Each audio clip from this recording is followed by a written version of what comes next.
influencers in to get donations or to get people promote? so that people would go on their social media platforms and see these guys finding gold in the creek and think, oh man, they tried to start a false, at least this is my interpretation, they tried to start a mini gold rush. Well, he can go up there and find $300 of gold in a nugget. I can go and do that. Not very well thought out, but that's...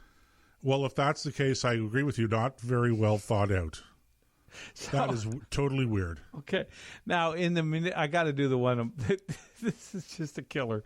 Okay, so the municipal winner, of course, goes to the city of Toronto. If there's a place that can waste money faster, other than Queen's Park or other than Ottawa, I don't know where it is. The municipal winner went to the city of Toronto for a long campaign to investigate illegal gambling. Okay? All right, well, that may be a noble thing. At some of the community centers, okay, let me read that again so I don't break up the sentence and you don't know what I'm talking about.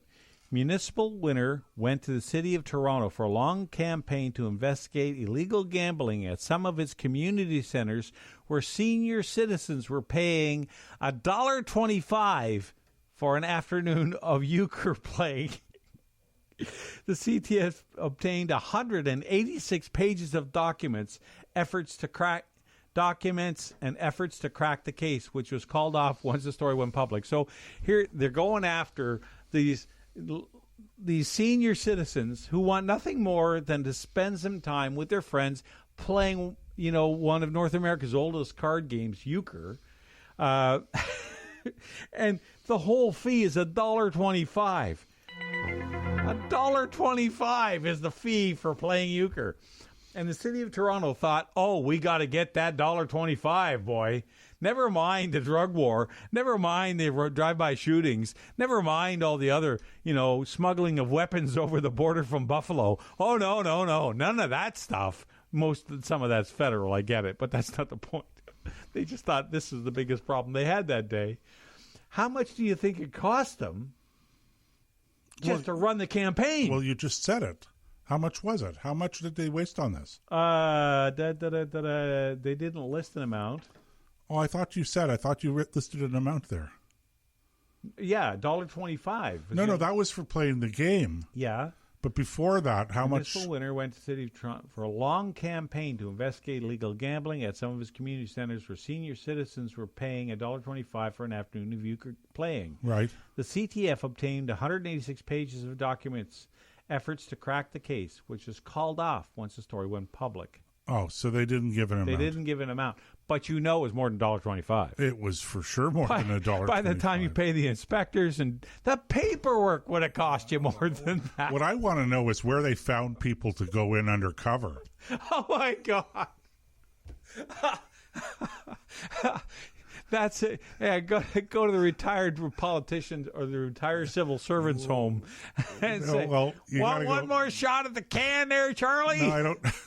Or to get people like a gray wig or something like that, And you remember the story about the shaky lady? Do you remember that? No. Toronto, she was a panhandler and was scamming people because she used to walk around in old clothes and ratty hair and all that stuff with a cane, and she'd shake her cup and people would drop a loonie or a toonie into it. She got busted. She was only about 45, and a reporter exposed her. She was living in a mansion in Hamilton. Oh, that's okay. Making $400 or $500 a day. Well, yeah. So go get her. There's real money in panhandling. Apparently, there really is. You can make a living begging on the street.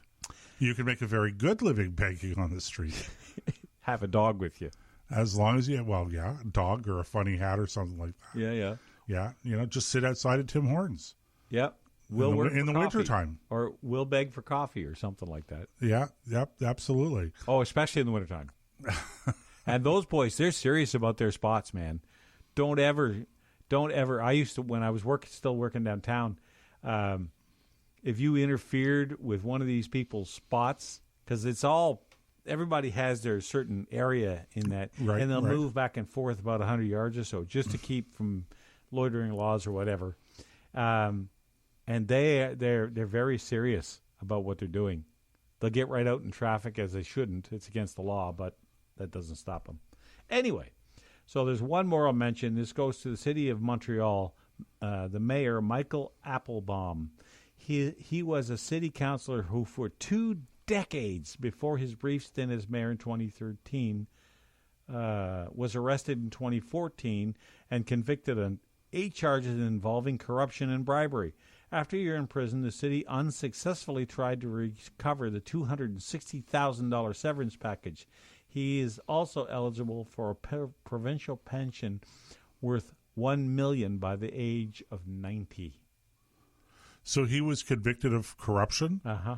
Did he go to jail? Oh, I didn't catch. So he went, but he still qualifies for his pension. And his severance package. They can't get it back. Oh, my goodness gracious. Yeah, somebody wrote that one really well. Well, that's Montreal for you, right? Yeah, yeah. So anyway, they go on. There's more there, but and it's funny because you've said many times, how do governments become corrupt? And it's because we accept high-level corruption because we've always accepted it at low levels. Right. We don't accept high level, but we turn a blind eye to low level. Okay. And as a consequence of that, it becomes high-level corruption. And I've always wondered what makes a politician think that they're going to get away with it. Because it's astonishing how, you do things when you're an elected official and you shake your head, you go, what could possibly have made that guy think he was not going to get caught? And the answer is because they were doing it when they were like petty officials somewhere and petty corruption. You turn a blind eye to petty corruption, and eventually it grows into major corruption. If you want, it's kind of like the when Rudy Giuliani was the mayor of New York City, and they were debating how do you take care of major crime. And the answer to stopping major crime or cutting down on major crime, Nick, was to not ignore it, but to focus your attention on petty crime. Right. Little things, vandalizing, okay? Yep. And that. And so if you prosecute those crimes, then, you're taking the people away or you're teaching them a lesson early on, and they don't get into the bigger crimes. And which is exactly the opposite to what it is now. And as you know, I have children and grandchildren living in New York, and it's a long time, Nick. It's a long time since I've said, it's. I used to say when Giuliani cleaned up New York, before he did, there were places I would not go. And then when Giuliani cleaned it up, there was nowhere in New York that I would not have gone. At night, I was never afraid of muggings, or anything like that. But now it's getting to the point where there are neighborhoods where I just would go, you know what? It's not a safe neighborhood to go at night, especially. It's New York has completely gone downhill. It's tragic to hear that. Yeah, because it's one of the world's great cities. It is, but it's not the safe city it was 10 years ago or 15 or 20 years ago. Well, I was there in the 80s with it was a port of call for us when I was in the service, and we pulled into New York City, and I remember at that time being, what was I, 19, 20?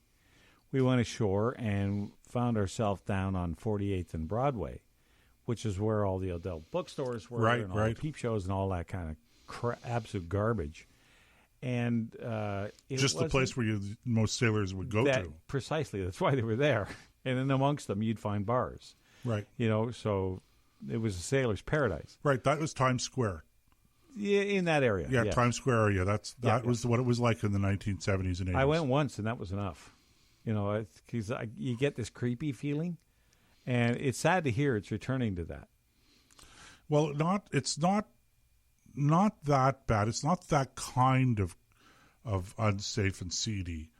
It's becoming unsafe, period. Yeah. So there's a lot of violence, a lot of random violence, muggings, stabbings, murders, and that kind of thing. All of the statistics have jumped way up now in New York.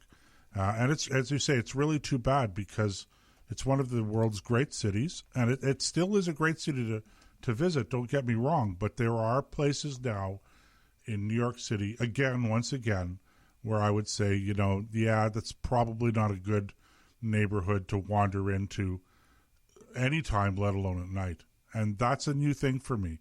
I would have said it in the 70s and 80s for sure, but in the 90s, after Giuliani cleaned the place up, and after the year 2000, even after 9/11, it was a good, clean, safe city to visit.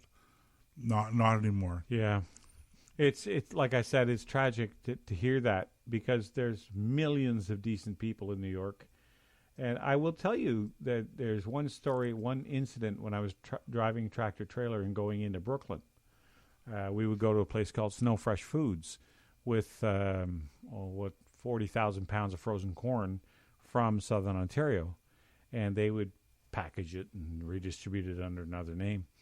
And on the way in, I was driving towards the plant. This is when I first really noticed the degradation of the English language.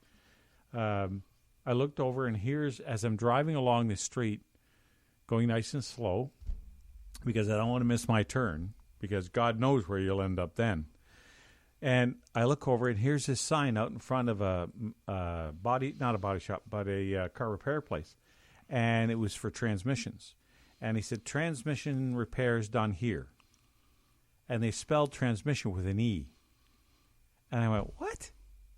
And I almost stopped the truck and went in and said, by the way, that's spelled wrong. But it's been pretty much a straight drop since then, because now you look online. I was looking at machinery online the other day, pickup truck or something, and it said the brakes were just done, but they spelled it B-R-E-A-K instead of B-R-A-K-E. Like, come on, guys, did you not go to school? Like B-R-E-C-K-F-A-S-T. Yes, exactly like that. Oh, anyway, I don't know how we went from that to government wasting money. Well, it's a good way to wrap up the show tonight, Mick, because, we started off with Winston Churchill. And now we see what happens when he's not around to inspire us to greater things. All right, ladies and gentlemen, that's it for us. It's been a great show. And again, if you're listening to this on the podcast, it's been 4 podcasts, all one show. We just broke it up into 4 segments so that 4 slices of pie. You get to listen to us every day now. Something new. 4 slices of common sense pie. Nick, you are Churchillian tonight. I'm a lot of things, but Churchillian isn't one of them. All right. Well, from my perspective, Nick, I appreciate great having you in the studio again. Let's do this again next week. And all right. Well, in that case, folks, ubi caritas et amor, Dea sibi est. Good evening, God bless. Don't let anything disturb your peace, and may you have a fair wind and a following sea.